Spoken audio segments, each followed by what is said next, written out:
Hey, it's good to be with you today. I know that we're all in different circumstances right now, and we're finding time to do all kinds of things we might not have had the time for, or rather, might not have seen the time to do before.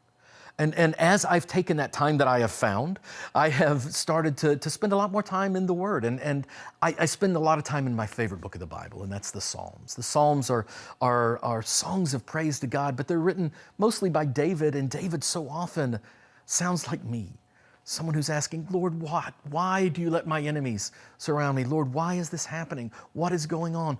And yet every time David pivots around to what's true.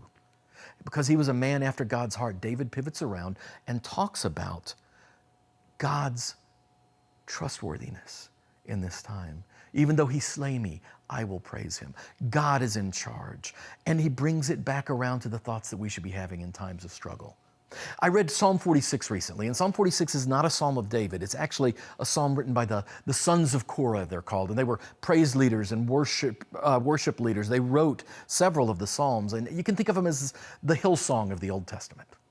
And they wrote this particular passage, and I love it.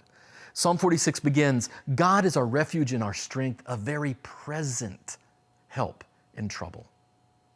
And as I think about that, it's so very true in our lives. We continue with that passage in verse 8, come, behold the works of the Lord, how he has brought desolations on the earth. We can relate right now. Behold how he makes war cease to the end of the earth. He breaks the bow and shatters the spear.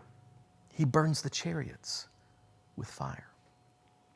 This is a God that can do so many things. He could stop war. At the same time, there's desolations that have come on this earth, and we can relate to that right now as we're looking. And as we look at it, I think the ending of this passage is very powerful because it says what we should do.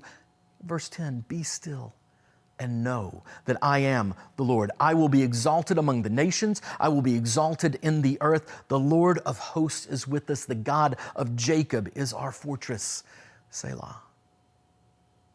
And as I'm thinking of this concept of being still, it reminds me when Elijah was on the run, and Elijah went and he hid in a cave, and he was asking to see the Lord. He wanted to see the Lord. And the Lord said to him in 1 Kings 19, verse 11, and he said, go out and stand on the mount before the Lord. And behold, the Lord passed by, and a great and strong wind tore the mountains, and it broke in pieces the rocks before the Lord, but the Lord was not in the wind. And then an earthquake. But the Lord was not in the earthquake. And after the earthquake, a fire. But the Lord was not in the fire. After the fire, the sound of a loud whisper. And Elijah wrapped his face in his cloak, and he went and stood at the entrance of the cave. And the voice spoke to him, that quiet voice. And it said, what are you doing here, Elijah? So often in our lives, we are so tied up in the busyness and just being busy. We need to take time to be still because God's voice doesn't necessarily speak to us in all of the big things that are going on. It's the quiet moments we take to listen to that still, quiet voice. Why don't you take some time today, maybe a minute now, 5 minutes, 30 minutes right now, just to be still and know that He's God.